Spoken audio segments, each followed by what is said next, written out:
Your content tilt is your unique identity in the world, how you stand out from others in your space. What many artists do is copy what someone else is doing in hopes that they'll be able to ride the coattails of what someone else has already done.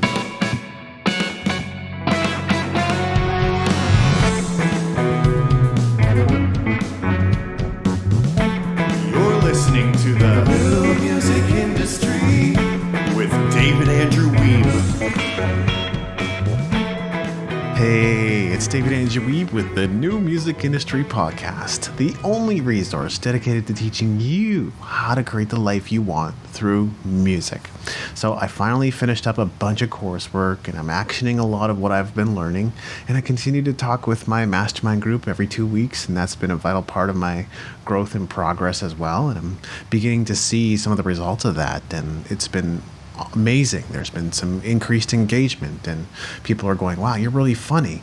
I didn't realize you were so funny. Yeah, I guess I haven't always shown my personality in full, especially here on the podcast. I've always kind of conducted myself chill and zen and professional.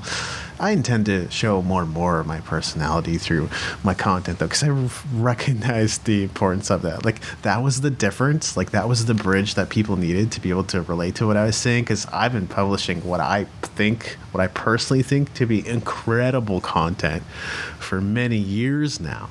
Now, if you don't agree, that's fine. But if you check out some of my recent content, you're going to begin to see, oh, wow, this is a little different than the way he used to publish.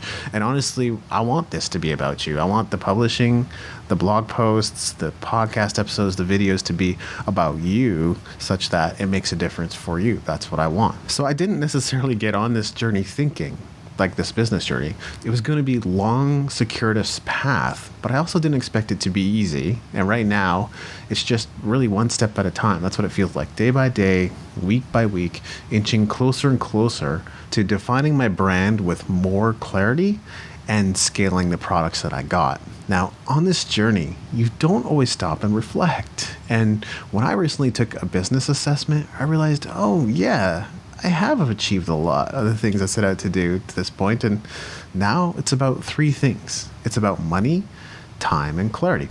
Now, those things are always important, but there are different phases to a business, and right now, those are the three things that matter most.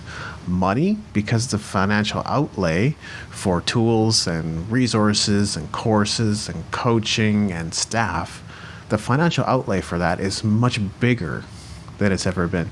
Time, because I'm taking on a ton of work. I'm publishing every single day. I have client work to do. Clarity, because I've grown to this point, having a glimpse of what it is that I wanted to do and what I wanted to achieve without recognizing the importance of first having a brand identity and then remaining consistent with that over the long term, showing up for people consistently in the same way. So I'm really homing in on all those things, and that's a little bit of what's been going on. So today, when you're looking to create the life of your dreams through music, there's one topic that's just going to keep coming up repeatedly. Maybe things will change in the future, 5, 10, 20, maybe 50 years from now. Things will look a little bit differently than they do now. But right now, this topic is going to keep coming up. And it's been especially relevant in the last 17 years or so, especially for musicians, but for some, it started even before that. And knowing how to prioritize, manage, and properly utilize this tool is going to prove essential to building a life you love. In July, author Joe Pulizzi published a video titled Best Social Media Strategies for 2021. He's the author of one of my favorite books, Content Inc., and certainly one of the leading experts in the domain of content marketing. In this video, he shared some great tips about social media marketing, so I thought I'd expand on these tips and share my own thoughts. Of course, the video will be in the show notes as well, so you can watch what Joe had to share. Number one, narrow your focus. Many artists, in their attempt to be seen everywhere, try to take on the rather expansive responsibility of trying to create a presence on half a dozen, or maybe even more social media platforms. Pulizzi argues that you can't be great at all those channels, and this is a solid point. Every platform favors specific types of content or approaches, whether it's news, vertical videos, pictures, or otherwise. When you want to be great on every channel, you've got to prepare different content for each platform, and that's a ton of work. Pulizzi says to find just one or two platforms you can be great at and focus on those. Words of wisdom right there. There's something else he touches on that's easy to glance over, namely the idea that you should use your social media channels to drive traffic back to your main platform, whether that's your website, podcast, YouTube channel, or otherwise. This is something I shared about in episode 182 of the podcast, titled Spiderweb Marketing, so have a listen to that one as well. Also, take a moment to evaluate your current online presence and begin to eliminate the social media channels where you don't seem to be doing well. Keep the top one or two and put more energy into those. By doing that, you're going to grow your presence. If you want to do more later and add more channels, then you should consider building a team to help you. Now, you should go and create accounts with all the social media channels that you might end up using just to make sure that you got the username. But aside from that, don't focus on trying to do it all. Number 2, be clear on your message, your audience, and your niche. Pulizzi describes this as your content tilt. Your content tilt is your unique identity in the world, how you stand out from others in your space. What many artists do is copy what someone else is doing in hopes that they'll be able to ride the coattails of what someone else has already done.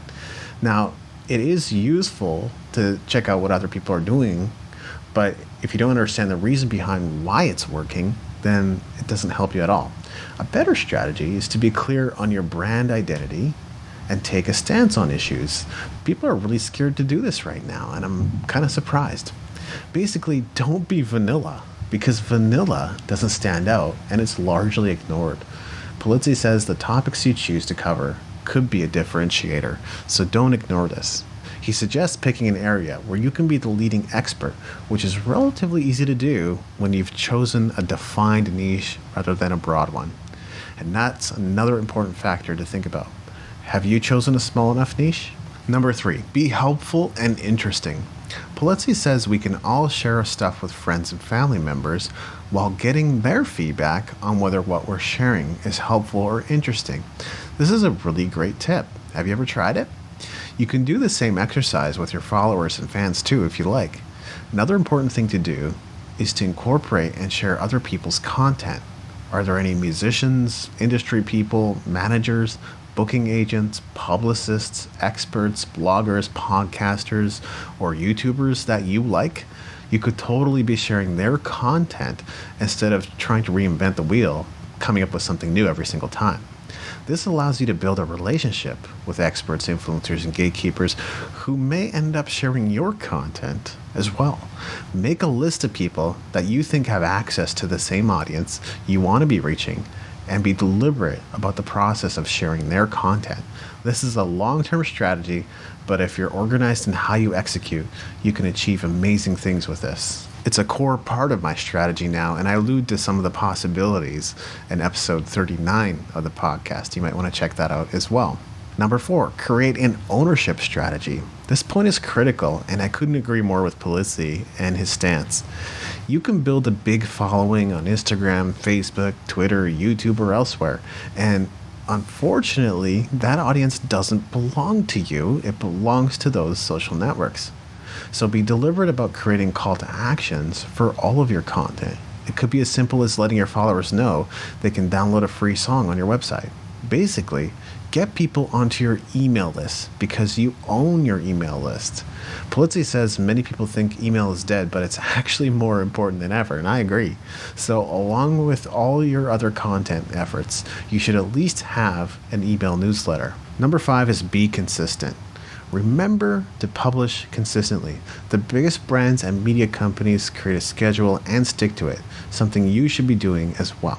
There's no need to put together an all-out content assault if you don't have a lot of time or energy to do it, but even if it's just 2 posts per week on Facebook, choose a specific time for those posts and publish them at the expected time every single week. So in summary, number 1, focus on 1 or 2 platforms and do those well.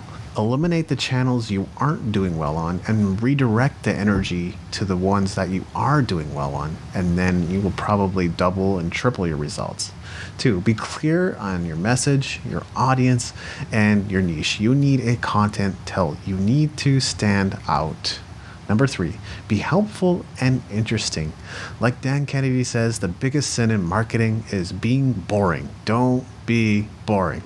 4, create an ownership strategy. The audience you build on social media does not belong to you. So start building your email list.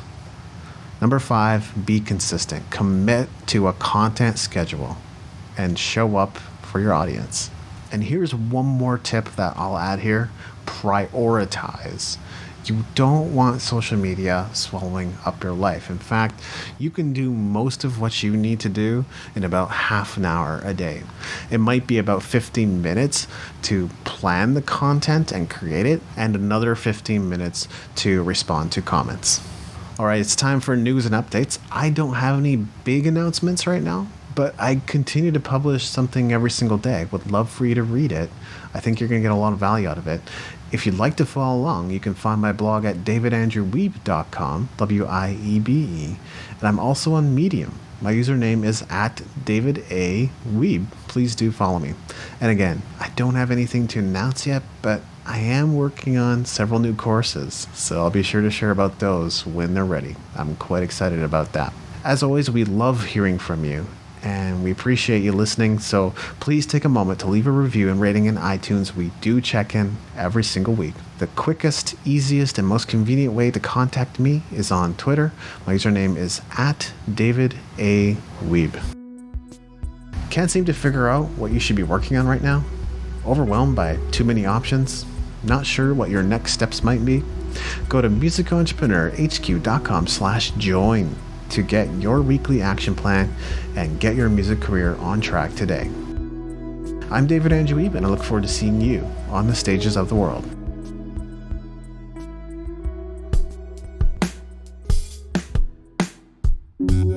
Thank you for listening.